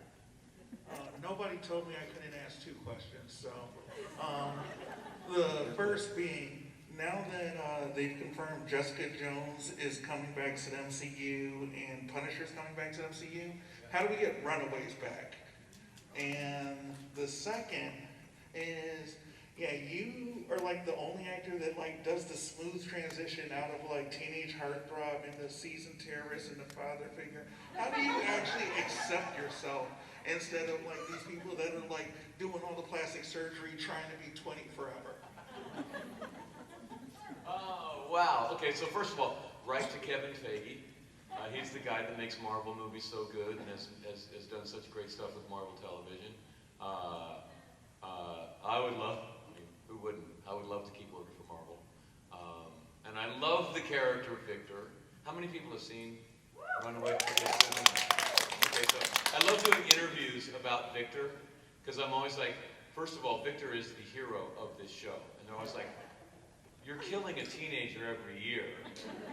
How's that? I'm like, well, let's talk about that. I'm playing a scientist who has been trying to save the world by making fusion energy, and so I would cure global warming, and I've gotten into middle age and I've failed, basically. And then I meet this alien who says, I'll just give you the technology, you just got to keep me alive, and I need to eat one teenager a year, what do you say? And I asked the journalist, I'm like, so what would you do if you could save humanity, but you had to kill, would you let all of us die so you could go to your grave with a clean conscience, or would you let us call you a villain so we could all live? The journalist is like, I never really thought about it like that. That's very interesting. Wait a minute, you're beating your son. I'm like, well, let's talk about that. My son has a 173 IQ and he's getting C's in high school. At what point do you stop saying good job, son? Interesting point. Just kidding, I'm a douchebag. Come on. Love it. And then as far as aging, it's my reward for not being dead, man.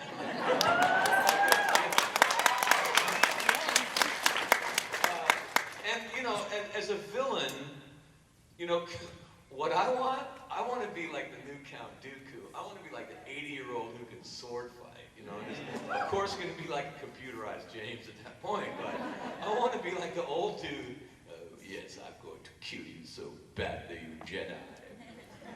I want to be an old, weazened villain. Yeah, that's what I'm looking for. Yeah, what's up, Steve?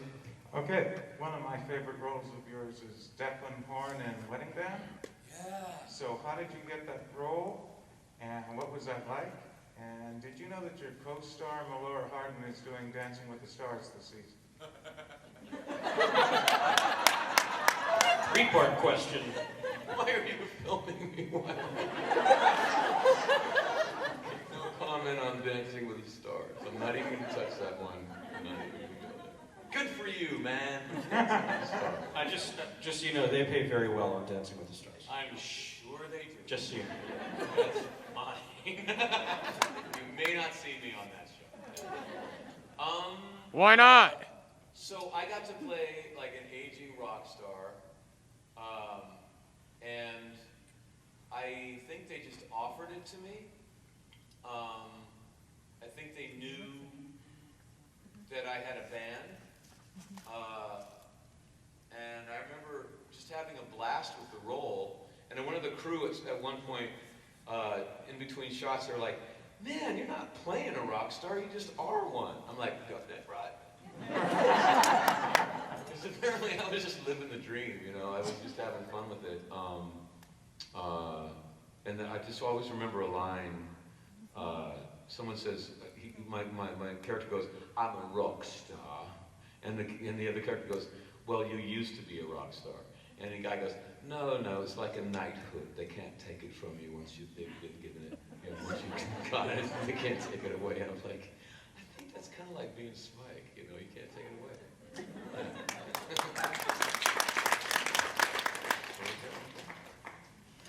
Oh, hi. I wanted to ask about Spike, and I found on Buffy, like, the character of Spike had the most compelling, most moving, most complex character arc of all of the characters.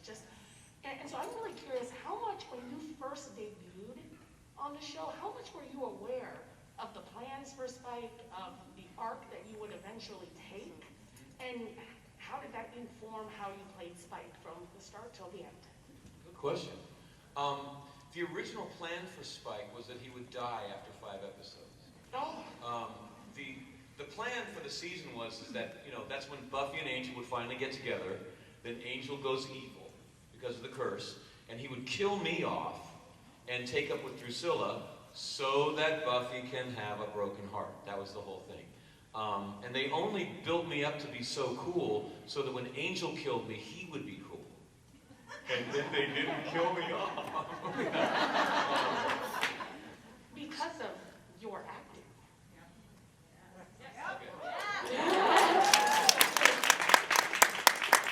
Okay, hold on. Thought about this. So, what you want to be ready for a role that can break you out and that you can do really well for. But it's got to fit you. So, like, I would never want to do a remake of, like, Rebel Without a Cause, because that was the perfect role for James Dean to rock in. I would never do it better than James Dean. But I don't think that James Dean, as good as he is, would make a great Spike. Right? So, I was right for that role. I mean, I was ready for it. I've been doing theater for like 15 years before I got it. I was ready to do well in it, but at the same time, I was lucky that I just happened to get a role that I could drive that car. That was the car that I could race in very well, and I got it in a show that a lot of people saw.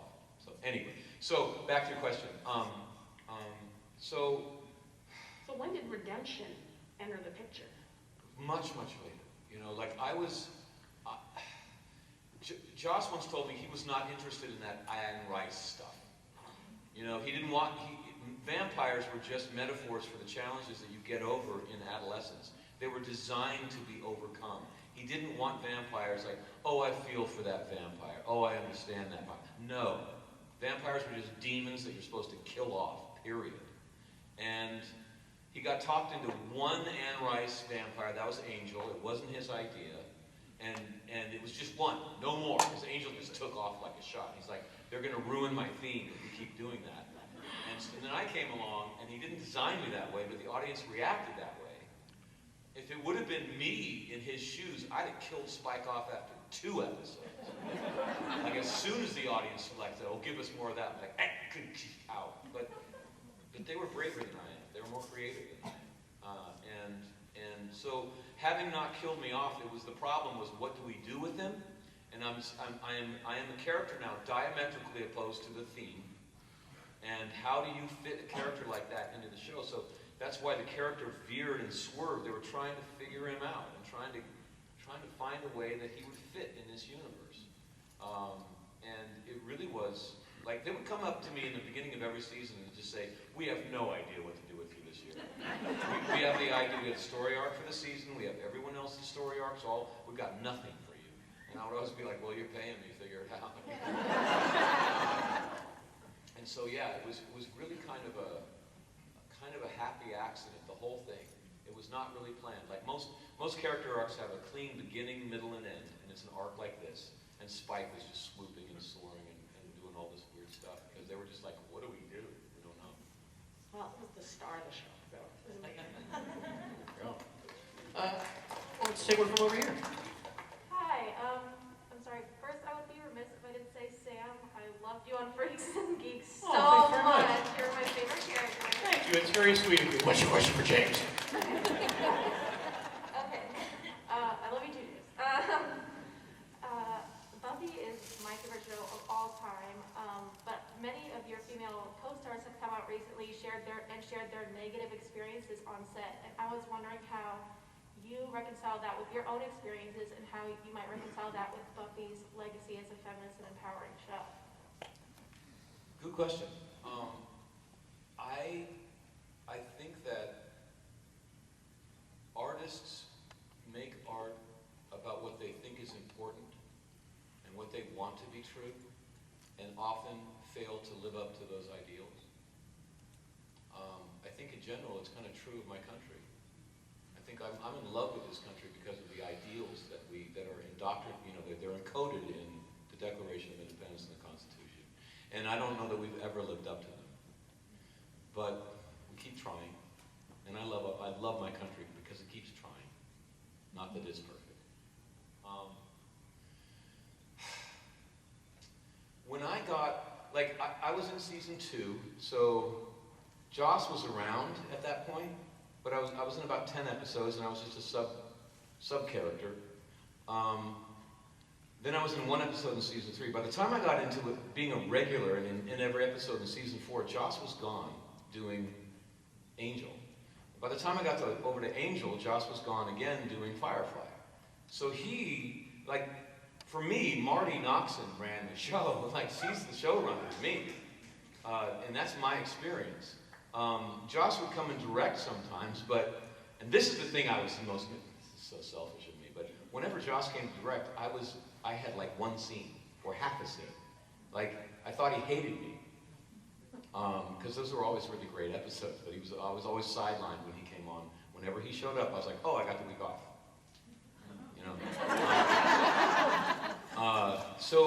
Obviously, and here's the other thing, is that I was so, I am so happy that I knew that the writing was so good. I was aware that it was probably the best writing I'd ever get in my life. And so I just decided to completely dedicate myself to Spike.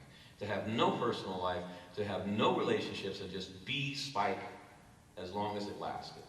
And so I absolutely kept to myself on the set. I was known as the ghost. No one knew where I was unless I was called to work. It was like, where is he? I don't even know, where is he again? So I didn't really interact with anyone else very much. And so obviously there was a lot of stuff that was going on that I wasn't really aware of. And it's painful now for me to hear some of the hard experiences that were going on, frankly. And I'm still trying to kind of reconcile it, frankly.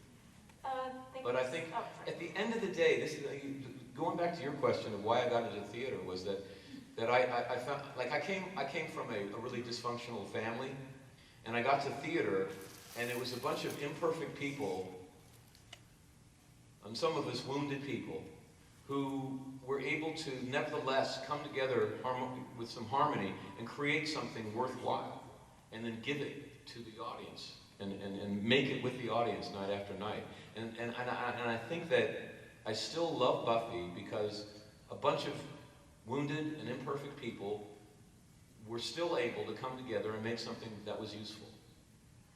Thank you so much. As a young woman who is trying to make a career in the film and television industry, I really appreciate your answer and your candidacy, and I hope you guys have a really nice day, both of you. Yeah, thank you. Now, I figure everyone's going to talk about Buffy and all that kind of stuff, but I am a fan of all of those. I'm not going to lie, it's a big thing, but one thing that I'm a super fan of is the Dresden Files. I'm in the outfit and everything. I have to ask, were you about as surprised as I was when they revealed how tall Harry Dresden was? I was so depressed, because I was like, we're going to make a movie. We're going to make I'm going to star as Harry Dresden. Oh. He's 6'5". But I was like, if Peter Jackson directed it, if he did for me what he did for Ian McKellen, everyone else was a midget, that would work. It worked for Tom Cruise and Jack Reacher. There you go. But yeah, it's I was actually going to say animated film or TV series. There you go. Yeah, I'll do the cartoon voice. Because I think you do the voice like perfect. Like you're in that, the audibles and all that kind of stuff. I really like your voice for the Harry Dresden character. Absolutely. Thank you, man. Yeah, I do too. And we talked about it because you always you try to find what the writing wants to be and then give it that. And it struck me that those books, they want to be kind of like a film noir, like a Sam Spade movie or Maltese Falcon or something like that. But the thing is, with film noir writing, it's very terse, it's very simple, it's very direct. And Jim Butcher, who writes the books, writes very complex sentences. It's nothing like film noir writing, but you can tell it wants to be that anyway. And so trying to make it sound like film noir when it's much more complicated is kind of the delicious challenge of those books. Yeah. Well, I think you do a good job at it. Thank you. Go for it. Hi. I have a question regarding Marvel's Runaway. Yeah. So, since the series ended pretty early, how would you have wanted it to end?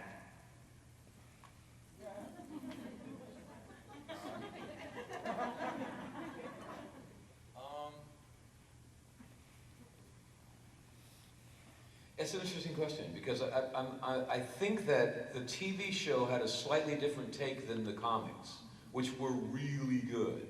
So, but I was excited about the way that the TV show wanted to, how it was explained to me was that we were going to explore the gulf between generations that parents couldn't really explain. Like the kids are always like, hey, I'm old enough to see you clearly and you're morally, you're in a gray zone there. I don't really respect all your choices here. And the parents are always going, well, it's more complicated than you appreciate. I am still trying to do the right thing, but I've got to move this way and this way and this way. And the kids are always like, man, you've lost yourself. You're just not clean anymore in your actions. And I recognize that. In my own life, I had a son, and I decided that I was going to join the consumerist beast of Hollywood. Like, I'd been a subversive theater producer and actor out in theater, and I was the rebel, and I was clarion call for right, and then I had a son, and I was like, well, I guess I'm just going to go make some pablum for the masses. You know, put them to sleep for another hour. And I frankly lucked out into Buffy, which was itself a subversive show, subverting the lie that women can't fight back. And I was so happy about that, you know. But I was fully willing to do less. And so, and if I would have gotten on some stupid TV show, I'm sure my kids would look at me now and be like, Dad, how can you even look at yourself in the mirror? You know, but I was willing to do that, to feed them. And so I would just choose to keep exploring that, just to keep the parents having to make conflicted choices and having that get more and more dramatic and having them lose themselves more and more, trying to do the right thing and failing and just getting drawn deeper and deeper into the wrong thing. But still thinking that they're doing the right thing. It would be heartbreaking. Thank you. Also, I'd be a giant robot. I would definitely get a giant, I would make it, Victor is a scientist, make a giant robot, and then crush people, and then Chase could be like, Dad, don't do that. I'd be like, it's complicated! Here we go. Young lady. Hi, James. My name's Gina. Hey, love. Nice to meet you. So I'm a pretty big Anglophile, and Spike is one of my favorite characters, and I was so surprised to find out that you weren't English in real life. Only if you pay. Well, so I'm just wondering if you had any like fan interactions where people would come up to you and like couldn't believe that you weren't English and how they reacted. And then also, because you were just talking about film noir, I'm wondering what your favorite noir film is. Casablanca.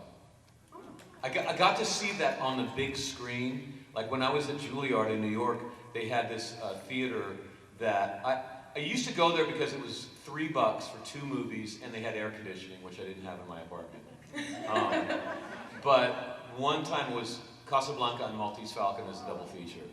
And seeing those on the big screen, guys, just on a photography level, on every level, it was just mind-blowingly beautiful.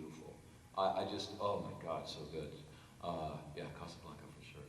And yes, when I go, this still happens when I go to England, the English fans are horrified that I'm not English. They're betrayed that I'm not English. Yeah. What happened to your English accent? I'm like, what's wrong with the American one, man? It's not so hot, really. It's not nice at all. I just break their heart. Sorry. It's me. And then I think one time I was dating a woman that was also an actor, and we were up in Canada, and we were shopping in a mall, and we decided just to adopt English accents for the afternoon for the fun of it. We got invited to 3 parties. Well done. This is working well for us, love. We should do this more often. Yeah. Brilliant. Thank you. Welcome. Really is the accent. I've watched Buffy and I watched Angel both, and that's how I know you from. I haven't seen any of the other stuff. Was there any problems behind the scenes on both Angel and Buffy? Because there was so much I've heard that, you know, the other actors you acted with, like David Boreanaz and a few of the other ones, they all hated you because you got hated you personally because of your character and all that other good stuff. No, not David and I got along great. The truth is, I was jealous of him. He was nice to me from day one. He's the guy that showed me where the bathroom was, where the coffee was. He'd be like, you're in your little trailer now, but I can see it. You're gonna hit, just like I did. You're gonna be in the big trailers next year. I guarantee it. He was so nice to me. But a girlfriend at the time got jealous of Drusilla and me. And Juliet and I never became a thing. We were just friends, but we were close, and my girlfriend couldn't stand it, so she told me that she had a crush on David, so I hated him. And like, you can see it on screen. It transfers to screen, and Spike's like, you know. I don't think that was in the script. I think that just came out of me. But yeah, so I still feel bad about that. But David and I always got along great. Sarah and I always got along great. Sarah, by the way, was a machine. They worked her to death. Like, we worked 12 to 20 hours a day on Buffy. And she was in almost every scene. And they worked her to ashes. That's why we didn't get 8 seasons. She didn't care how much money they threw at her. She'd worked enough for 7 years. She's like, I'm marrying Freddie Prinze Jr., and I'm making cookies. Bye. And like, I wasn't in every scene. I was in not that many scenes that I was toasted. So I can only imagine what they did to her. If anyone else had been in that role, I think the show would have collapsed. But Sarah never gave up. She was never late. She always knew her lines. She always hit her marks perfectly. She just boom, boom, boom, boom, boom. And she's the backbone. So I have a lot of respect for everyone. No, none of us were perfect. You know, I feel like I've been to war with them. The enemy was time, and time always won. The truth is we had scripts that were so good that you could never live up to them. We all knew it, and we were all trying our best to live up to the scripts, but time always takes something away from you. You always finish a scene thinking, damn it, we didn't get the whole thing, we didn't get everything. And so we were all a little crazy about that one. Time always won. So I feel like I've been to war with all of them, and I've seen their best sides and their worst sides, and I love them all. But we weren't perfect. We drove each other a little crazy sometimes, but that's what happens when you're at war. Yeah. There you go. Not to take anybody, not to take away from. It's a metaphor about war. I've never been to actual war. Like the veterans are like, yeah, you were at war in Hollywood. Okay. So. Hi, my name's Jason. I have a simple question. I really love Spike. I've seen all of Buffy, and from the time I first saw you, I thought Billy Idol, and I wondered, was Billy Idol an influence on your performance at all? Good question, but no. I was told that Josh said he wanted Sid Vicious. Really? The Sid Vicious of the Vampire set. And I was like, no, you don't. He's like, yes, I do. And I was like, okay, I'll give you Sid Vicious so you can see that you don't want him. This is Sid Vicious, Josh. Girls like me because I got a nice face and a lovely figure. I said, Josh, Sid was an idiot. He didn't play on the album. He ruined the tour. He broke the band. He couldn't play. You want Johnny Rotten, don't you? And he's like, oh, just give me, yes, Johnny Rotten's fine. So we went to do the hair for the character, and they spray painted it black to see if it looked good, and it didn't. And at that point, the hair person goes, oh, I'm so sorry, James. We're filming you in 2 days. We've got to bleach you because we can't do purple or green. That's all glam rock. For true punk, it's just bone white or jet black, and jet black don't look good.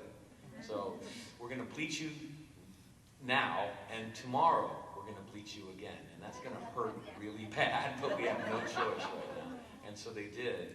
And then afterwards, they're like, wow, we started getting, like, he reminds us of Billy Idol, and that made sense.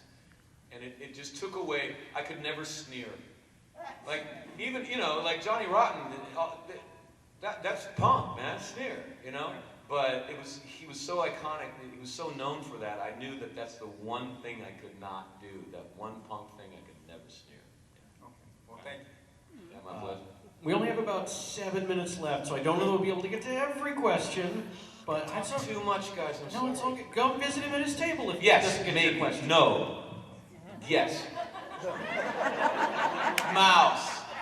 Mouse. This is Mouse from Harry Dresden, guys. Mouse is a temple dog. He's a very powerful spiritual being. So, Mouse, what would you like to talk to me about? So, yeah, it's a Dresden question. Yeah, I love you as Harry Dresden. You are Harry Dresden, even if I read the books in print. There's Harry Dresden in my head. Some of the characters have changed slightly over time, but the one that has changed the most is Toot Toot from book 1 and on. So did you get input to change Toot, or you just felt like you needed to change him a little more? I'm not aware that Toot Toot changed at all. What are you talking about? Toot Toot is a fairy who kills people with like a needle. So it hurts a lot. When he hits you, he gotta stab you like 1,000,000 times. And he will be your friend if you give him pizza. He loves pizza. So, how has that changed? I have matured. No, I'm serious. I don't know. That is a completely subconscious process. I mean, what happened? No, just in the first one, you just didn't do the fairy. you were just kind of, you just kind of talked. You had maybe a slightly high voice, but you just kind of talked. Oh, wow. And it was, yeah, no, when you changed it was great. It was so cool when you changed over. Yeah. No, the truth is there's 22 of these books so far.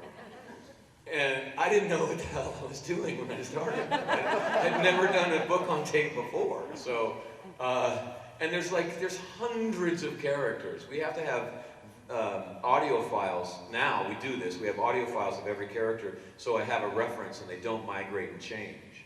Because without that, I wouldn't be able to memorize, like 600 different, character voices.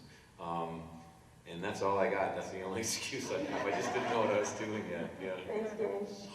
Yeah. What's up? Okay, my question is about Torchwood. Yeah. I love Captain John. Yeah. I'm a huge Doctor Who fan. Russell T Davies is going to be running the 60th anniversary. He's known for asking people to come make cameos. Would you, if they ask you to come back in Doctor Who world, will you? Yay! I kind of thought that was my favorite answer, but... Okay, this is the Doctor Who anniversary? Yeah, so Okay, this is the problem. I asked Russell if I could be on Doctor Who. He said no. I'm like, okay, we'll start a writing campaign. he goes, I go, come on, man, it's a good character. He's like, you're too naughty for Doctor Who. There's kids watching. And I was like, well, just make me less naughty, man. He's like, no, that's the character. You wouldn't be you if you weren't naughty. That's the whole deal, is that you're naughty. So, no. I was like, damn it. Yeah. Well, okay, that's what it is. That was pretty naughty, come on. Yeah. Nah, and there's worse things out there. I would do it. If Russell asked me to do a dog food commercial, I'd go for him. I love him. Yeah. What's up? Hello, my name's Amy. Yeah. It's kind of a two-parter. First, which episode of either Buffy or Angel or both was your favorite to shoot? I know a lot like the musical episode of Buffy. Plus, you're a musician, so I'm sure Yeah. you do that. To shoot maybe Fool for Love, because I got to do a lot of fighting in that. I got to fight Ming Lee, who is Bruce Lee's, I think, second cousin. Still teaches at his dojo to this day. Little Ming Lee, who is the deadliest human being I've ever met in my life. And thank God she's a nice person, because she's really dangerous. Yeah. I fought her again on Runaways, actually, and she was doubling a 16-year-old character, and she hasn't lost a step. And I was like, I can't keep up with you anymore. I can't keep up with you. Just slow down, Jesus. Yeah. I like the Angel episode with the puppets, too. Yeah. That was a good one. Puppets. Yeah. I beat myself up with that puppet for a few times. They couldn't get the puppeteer out of the shot for a couple shots, and so I was like, "Oh, give me the sticks, I'll do it." And who would you choose between Buffy or Drusilla if you had to save one? Who would you save? Come on. You're gonna Sophie's Choice me right here, but I will figure out a way to get both of them. No, I would choose Buffy. Drusilla dumped me for a mucus statement. Hi, I'm gonna make this real quick. You were mentioning your hair before, and it reminded me of something I read back when I was watching Buffy as it was coming out. And as someone who dyes their hair quite regularly, they mentioned you in a magazine, or there was a clip, and it says, James gets his hair dyed all the time for the show. And they're like, but what James recommends is putting sweet and low packets in the dye because it makes it better. Did you really say that? What is up with it? Oh yeah. What happens? It's less painful. Really? Yeah. And you just, like a couple packets in the... Yep, two. Awesome. Thank you Yeah. so much. Welcome. Thank you. Beauty tips. We did it the last question. What's up, brother? My name is Nolan, and I have under what circumstances would you come back on if they continued Buffy or they did something for it? What circumstances would you have to come back? Well, they were thinking about doing a reboot, which would be a new Slayer for a new generation and a new cast. And I had this fantasy that I could play a Watcher, but not Spike. But that's kind of dicey. I mean, okay, I would come back if they had enough money to computerize me to look like I look like on the show. So half the budget for my face. Because it would only be cool if Spike shows up and, hey Buffy, what's going on? You look a little, tired, what's going on? And she's like, shut up! That would be hilarious. But if you go like, wow, Spike looks really good for his age. Yeah, they would have to really have some real help for that.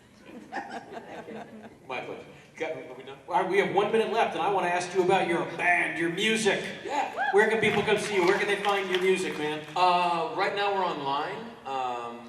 You go to GOTRmusic.com, which stands for Ghost of the Robot. GOTRmusic.com. You can go to our YouTube channel, Ghost of the Robot. You can check us out on Facebook, Ghost of the Robot Official. We're all over social media. We're working on our next album. And there's a bunch of stuff that we were doing during the pandemic of concerts, socially distanced concerts, which is hard to do, actually. And that's kind of where we are right now. Yeah. I love it. Well, I know you put on a great show last night, did a little Unplugged here at the Wizard World, and people are talking about it all day today. So definitely check this man out. He's a talented musician, a talented guy. Give it up for the magnificent James Marsden. Love you guys. Thank you so much. We'll see you tomorrow. Thank you for watching day 2 footage. I hope you guys like this video and subscribe when you guys like it. It shows the algorithm and it shows other people that Comic-Con Wizard World in Chicago is very awesome. And if you've never been to a Wizard World in Chicago or even a Comic-Con whatsoever, please check out and come to Comic-Con wherever your city is at. So, please like, please subscribe, and not only that, share this video with your friends, family, and day 3 is coming up, and I will see you guys soon. So, see you guys soon,